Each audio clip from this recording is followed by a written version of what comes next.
Assalamualaikum warahmatullahi wabarakatuh. Saudara, dengan saya Edi Mulyadi dari Forum News Network FNN. Saudara, ini ada bukan berita, artikel yang dimuat di kanal keuangan news.id ya. Judulnya cakep. Judulnya Jokowi diusulkan menjabat presiden seumur hidup. Top kan? Ini sorry banget ya, saya mau nggak mau nunjukin begini, tapi aduh, maaf ya Mbak.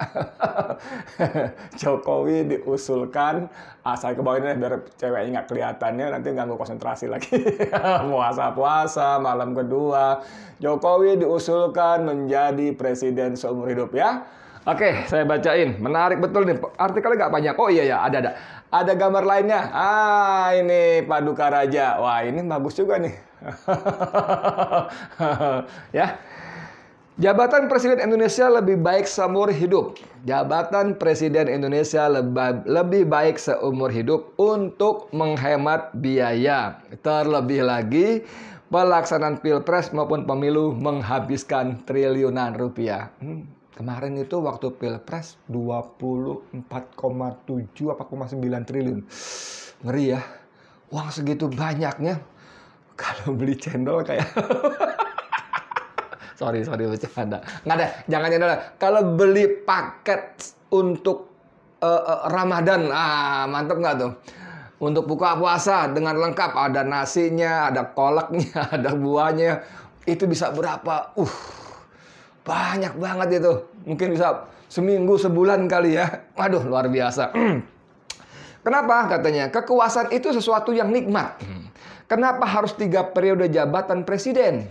Seumur hidup saja, kata pengamat kebijakan publik Amir Hamzah kepada Suara Nasional Ahad 11 April. Oh, jadi ini pun keuangan News ID pun ngambil dari ini ternyata ya, dari portal lain, Suara Online, Suara Nasional maksud saya. Oke, lanjut. Menurut Amir, Presiden Jokowi yang memberikan jaket kepada warga Nusa Tenggara Timur, maksud dia anak muda namanya Jackson waktu itu ya, beberapa hari yang lalu, yang teriak 3 periode menunjukkan keinginan memperpanjang kekuasaannya. Iyalah, semuanya juga berpikir begitu. Kemarin secara khusus saya bikin video soal ini.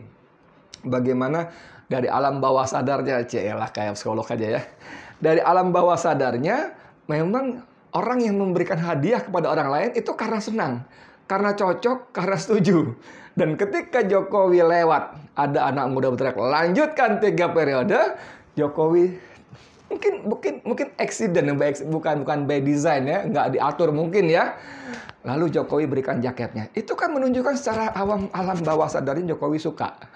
Dan itu ada artikel lain di FNN juga bahwa di lokasi bencana Jokowi 3 periode lah, kampanye 3 periode gitu ya.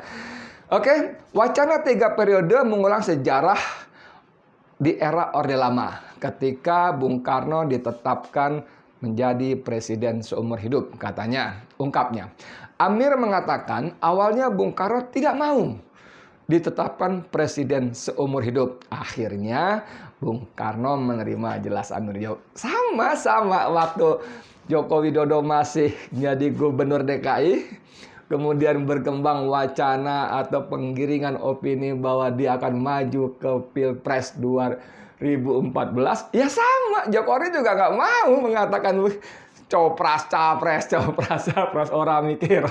Masih ingat kalau wartawan tanya, selalu begitu. Copras, capres, orang mikir.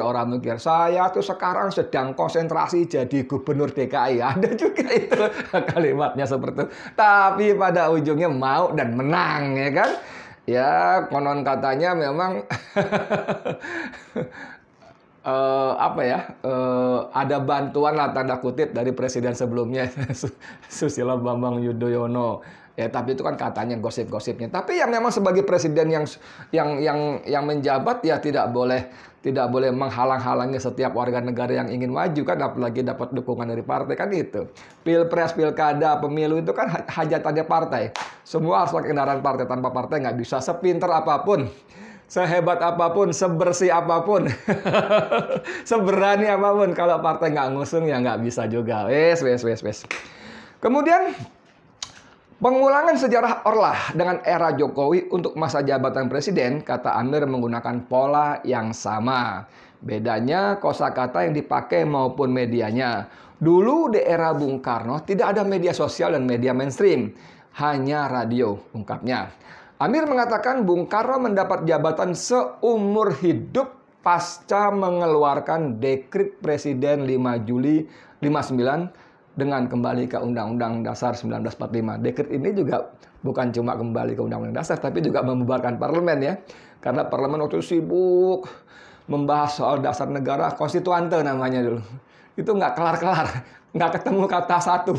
Antara Pancasila dan Islam sebagai dasar negara itu nggak kelar-kelar. Akhirnya Soekarno jebret 5 Juli 59 keluar dekret membubarkan konstituante dan kembali kepada Undang-Undang Dasar 45 dan dannya tuh bos, jangan lupa, dan Piagam Jakarta sebagai kesatuan yang menjiwai yang tidak bisa dilepaskan, dipisahkan. Ini cuman yang terakhir ini, poin ketiga ini sering orang sengaja kubur. Kenapa? Ada Islamnya, Piagam Jakarta gitu loh. Udahlah. Balik lagi. Bung Karno diangkat menjadi presiden seumur hidup melalui ketetapan MPRS nomor 3 MPRS strip 1963 tentang pengangkatan pemimpin besar revolusi Indonesia Bung Karno menjadi presiden Republik Indonesia seumur hidup. Top. Ketetapan tersebut merupakan hasil dari sidang umum pertama MPRS yang dilaksanakan di Bandung pada 10 November sampai 7 Desember 1960. Gila. 10 November sampai 7 Desember itu 27 hari. 28 hari lu sidang, dahsyat ya. Di Bandung tahun 60. Kata Amir, Jokowi bisa menggunakan strategi kembali ke Undang-Undang Dasar 45 untuk memperpanjang jabatannya. Ingat, di Undang-Undang Dasar 45 yang disebut-sebut murni konsekuen sebelum diacak-acak oleh berkali-kali amandemen, itu memang disebutkan presiden menjabat selama 5 tahun dan bisa dipilih lagi. Titik. Tidak ada pembatasan jabatan maksimal untuk yang kedua kalinya. Tidak ada. Jadi kata Amir Hamzah ini, Jokowi bisa tuh pakai strategi kembali ke Undang-Undang Dasar 1945. Itu memang tidak ada pembatasan. Dan itu berarti jangankan 3 kali, kata Amir Hamzah, seumur hidup lebih baik. Alasannya untuk menghemat biaya yang puluhan triliun rupiah itu. Enak aja Amir nih. Oke, jabatan TNI Strip Polri akan mendukung langkah Jokowi terkait masa jabatan presiden. Paparnya, jabatan Jokowi seumur hidup, kata Amir sesuai jargon. Kerja. Ini kan lucu ya, waktu dia kampanye Pilpres 2019 ya. Dia kan, yang 2014 ya, bukan 19 ya. Nawacita, Trisakti gitu ya. Kita pikir kabinetnya kabinet apa gitu, ternyata kabinet kerja, jargonnya kerja. Yang orang-orang kemudian mengatakan kalau cuma kerja tanpa ideologi, kebo di sawah juga kerja. Ngeri juga orang ini ngomongnya ya. Ya jabatan Jokowi seumur hidup, kata Amir, sesuai dengan jargon kerja. Kerja seumur hidup menjadi presiden, jelas Amir. Wah, dahsyat. Selain itu, ia menilai gubernur, wali kota, bupati, anggota DPRD, DPR dijabat seumur hidup juga. Alasannya apa? Kalau kita melaksanakan pemilu beberapa kali, biayanya sangat mahal. Lebih baik anggarannya digunakan untuk rakyat pungkasnya. Amir Hamzah ini saya sih nggak tahu ya. Orang yang kemana. Mungkin juga terkenal saya yang kuper aja kali ya, kurang baca. Tapi artikelnya nyelekit juga, saudara. Kalau dipikir-pikir, sekarang ini wacana bukan Jokowi ya, jabatan presiden seumur hidup itu menggelinding. Mulai kalau nggak salah dari Puan Maharani yang ketua DPR ya, kemudian disambut sana sini, kemudian ya menjadi bola-bola yang semakin membesar. Walaupun presiden memberikan statement, orang yang mewacanakan wacana presiden 3 periode ini satu, Apa sih disebutnya? Urutannya saya lupa. Satu cari muka, kedua menampar muka saya, yang ketiga menjerumuskan saya. Artinya dari statement itu kita harusnya bisa memahami Jokowi tidak mau. Jokowi tidak mau menjabat untuk periode ketiga. Karena apa? Orang itu mencari muka, tahu mukanya kemana kali ya. Kedua, orang itu menampar muka saya. Ketiga, menjerumuskan saya. Untuk yang kedua, pertama mencari muka ini memang masuk akal, bos. Berkuasa itu enak, seperti kata Amir Hamzah itu. Oh, gaji boleh kecil, nggak seberapa. Tapi wewenang, kekuasaan itu yang mendatangkan kesejahteraan berlimpah ruah. Bayangkan, ada izin ekspor, ada bisa membuat peraturan ini, peraturan itu, undang. Aduh, dahsyat bos. Itu berkuasa, enak sekali. Makanya normal juga kalau orang ingin berkuasa terus dan selama-lamanya. Jokowi boleh mulutnya mengatakan tidak bersedia. Boleh saja dia mengatakan 3 hal tadi, menampar muka saya, mencari muka, dan menjerumuskan saya. Tapi seperti kata Amir Hamzah tadi dalam artikel pembuka tadi, ketika dia mencopot jaket yang dipakainya dan diberikan pada anak muda si Jackson itu di kampung Nalamanelen, NTT itu, ya itu tadi dia suka dengan kalimat itu gitu loh. Tinggal nanti timnya bergerilya gimana caranya supaya ini bisa disahkan secara konstitusional, ya kan? Kan konstitusi itu tergantung siapa yang duduk yang merumuskan. Dulu disebut-sebut di sini tadi, Soekarno pun mendapat gelar presiden dan diangkat menjadi presiden seumur hidup pun konstitusional. Karena diputus oleh MPR. Tapi saya nggak tahu tuh apa waktu MPR itu memutuskan itu, undang-undang dasar sudah diubah atau nggak, saya nggak tahu deh. Masih mesti baca lagi pelan-pelan ya. Tapi itu bisa bagaimana banyak suatu pelanggaran, bahkan penjarahan gitu ya, perampokan, itu menjadi sah seolah-olah konstitusional. Anda nggak percaya, Undang-Undang Minerba itu penjarahan SDA, penjarahan sumber daya alam khususnya batu bara. Dan itu sah karena berbentuk undang-undang, disahkan, dibahas oleh DPR, oleh pemerintah, kemudian disetujui jadi undang-undang, ditandatangani oleh Presiden. Anda nggak percaya Undang-Undang Omnibus Law, cilaka itu, Cipta Lapangan Kerja, itu juga penjarahan. Itu bahkan kejahatan kepada harkat martabat manusia, khususnya mungkin kaum buruh.